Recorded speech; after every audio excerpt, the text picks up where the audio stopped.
Hello friend, मैं हूँ खुशबू और शिक्षा की समझ चैनल में आपका स्वागत है। आज हम पढ़ने वाले हैं मल्टीपल इंटेलिजेंस यानी बहुबुद्धि का सिद्धांत। तो बुद्धि क्या है? बुद्धि कई तरह की होती है, जैसे हमारी थिंकिंग, रीजनिंग, हमारे सोचने के तरीके, क्रिएटिव, ये सब बुद्धि के प्रकार होते हैं। उसी भाषीय बुद्धि, तर्क करने की बुद्धि, ये सब बुद्धि के प्रकार होते हैं। तो आज हम बहुबुद्धि के सिद्धांत पढ़ेंगे, यानी कि मल्टीपल तरीके से जो बुद्धि होते हैं, मल्टीपल प्रकार जो है बुद्धि के, उसके बारे में जानेंगे। तो multiple intelligence is also now as a multiple dimensional intelligence, अर्थात बहुबुद्धि जो है वह हर दिशा में कार्य करता है, अलग अलग क्षेत्रों में। जैसे कोई भाषीय बुद्धि हो, कोई स्पोर्ट पर्सन हो, कोई म्यूजिशियन, खेलकूद आदि तरीके के। एज फॉर हावर्ड गार्डनर, यानी कि हावर्ड गार्डनर जो हमारे मनोवैज्ञानिक है, बहुबुद्धि का सिद्धांत दिए हैं। 8 टाइप, एनसीईआरटी जो बुक है उसमें 8 प्रकार की बहुबुद्धि के सिद्धांत दिए गए हैं, जो कि हमें पढ़ना है।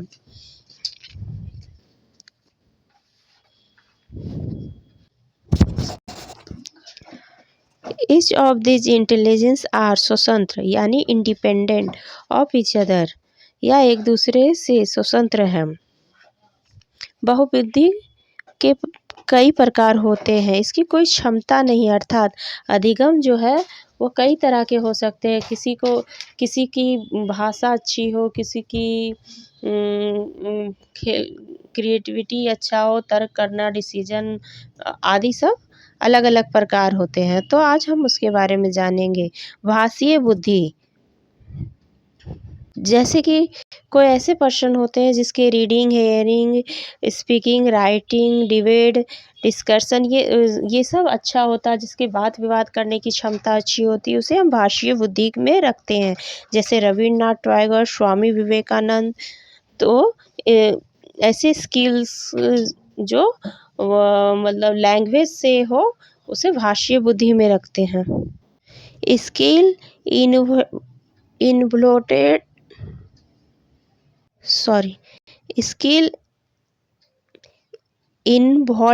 in the productions and use of language. Person height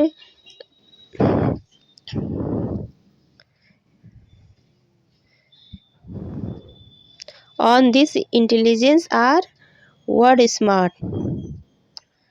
तो अब हमने भाषीय बुद्धि के बारे में जान गए। जैसे कि कोई पोएट है, राइटर है, यह सब भाषीय बुद्धि के अंतर्गत आते हैं। रविन्द्रनाथ टैगोर, स्वामी विवेकानंद, यह सब।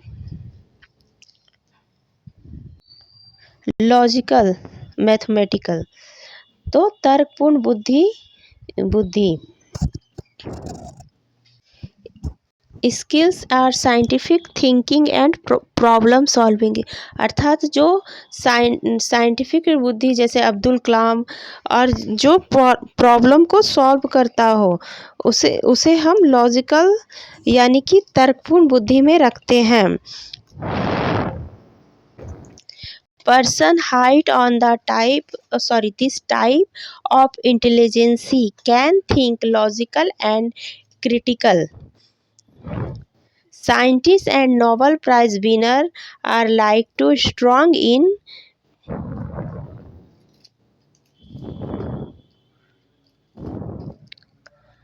component, जैसे Albert Einstein, APJ Abdul Kalam, यह सब तर्कपूर्ण बुद्धि में रखा जाता है।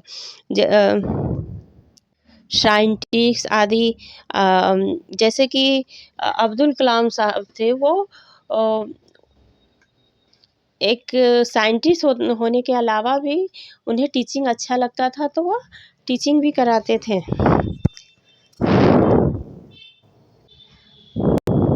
वो अलग अलग क्षेत्रों में बहुत सारे काम किए। उनका सोचने का तरीका, यह सब वह साइंटिफिक तौर से सोचते थे, इसीलिए उन्हें तर्कपूर्ण बुद्धि में रखा जाता है। स्थानिक बुद्धि, skill in forming visual image and patterns.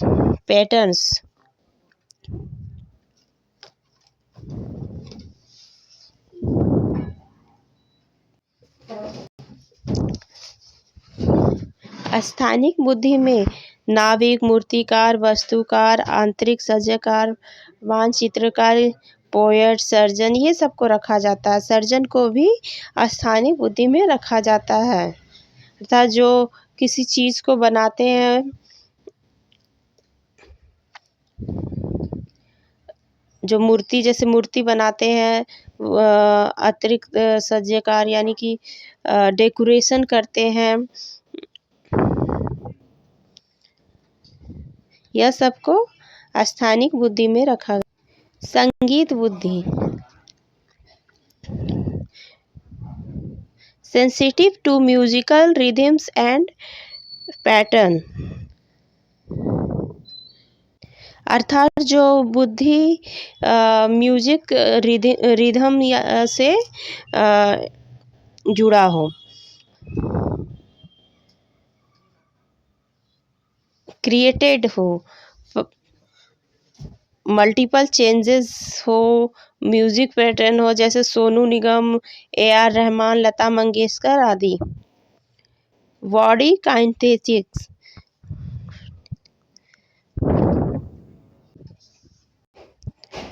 इसमें स्पोर्ट्स पर्सन को जैसे रखा जाता है, जिनकी बॉडी फ्लेक्सिबल हो, क्रिएटिवल हो, जैसे कोई डांसर, एक्टर, स्पोर्ट पर्सन, यह सब सर्जन को हम लोग इसमें भी रखते हैं और स्थानिक बुद्धि में भी रखते हैं।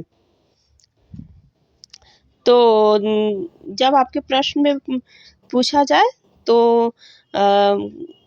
आप या तो बॉडी काइनेटिक्स में भी रख सकते हैं और स्थानीय बुद्धि में जो भी आपका ऑप्शन हो वो दे सकते हैं।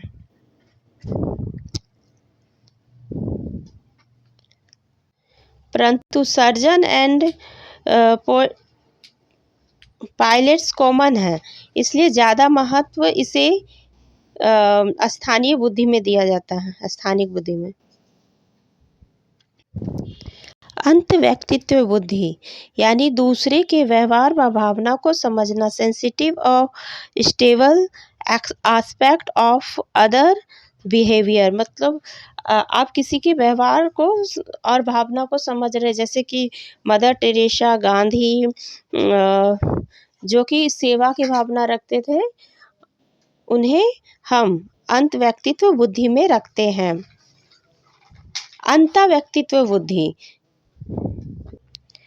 awareness of one's when feeling, motive, human existence and meaning of life, desire, यानी कि जो अपने लाइफ के मीनिंग समझने और अपने डिजायर आदि से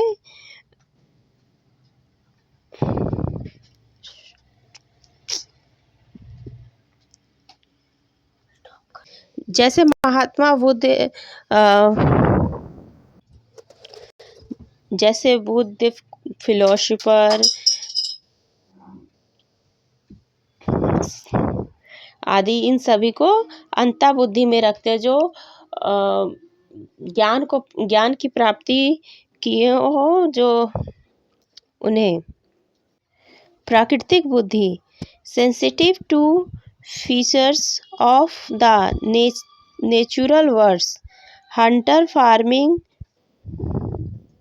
हंटर्स यानी शिकारी, farmers, tourist, geologist and bird watchers process more naturalistic intelligence.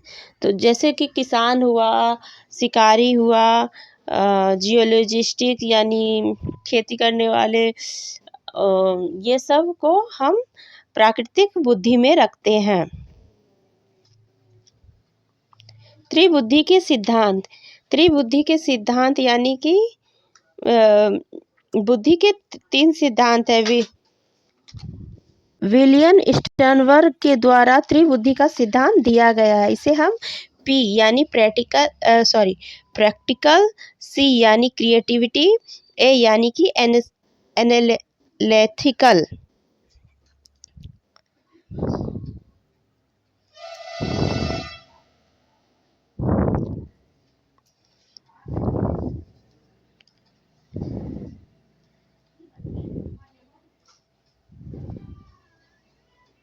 Practical, creativity and analytical. इसे हम PCA से भी याद करते हैं।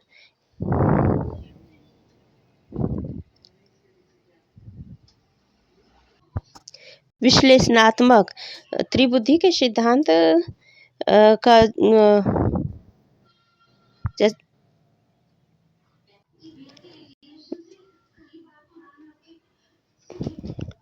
विश्लेषणात्मक, रचनात्मक और प्रायोगिक। विश्लेषणात्मक में thinking abstract and process information, मतलब कि जो थिंक है वो आता है। रचनात्मक, आइडिया न्यू आइडिया फॉर्मेटेड, मतलब नए तरीके के आइडियाज़ वगैरह जो होते हैं उसे रखा जाता है। तथा प्रायोगिक,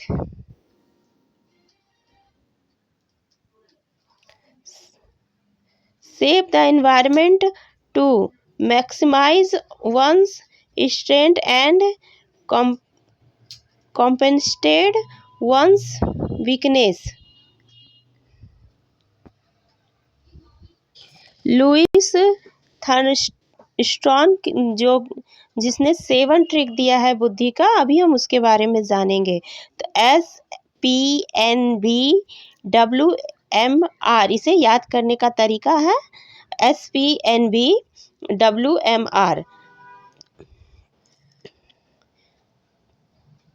PMA 7 प्राइम मेंटल एबिलिटी भी इसे कहते हैं।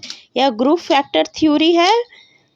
The 7 factor are independent of, या इसके जो फैक्टर है वह सातों एक दूसरे पे इंडिपेंडेंट है। एस से स्थायी क्षमता, यानी कि स्पिरिचुअल थिंकिंग। एस से स्थायी क्षमता यानी स्पिरिचुअल थिंकिंग। पी से परसेप्चुअल एबिलिटी यानी अवधारणात्मक क्षमता। एन से न्यूमेरिकल एबिलिटी संख्यात्मक क्षमता। भी से वर्बल कॉम्प्रहेंशन भाषा समझने से संबंधित। डब्ल्यू से वर्ल्ड भाषा बोलने से संबंधित। एम से मेमोरी। आर से रीजनिंग। तो यह